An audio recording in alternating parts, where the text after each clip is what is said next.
Hey, how y'all doing? I was talking to a buddy last week and, I told him that there was a time in my life where I hated coming home from work.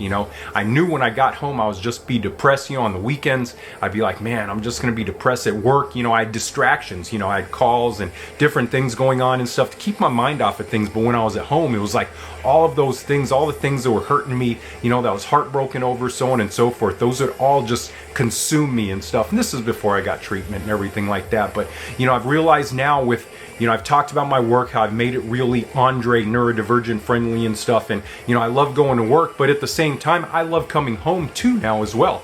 I enjoy my time at home. I enjoy being at home and I enjoy being at work. And man, I know that is a blessing because a lot of people are on both sides of that. They either hate going to work or they hate going to home.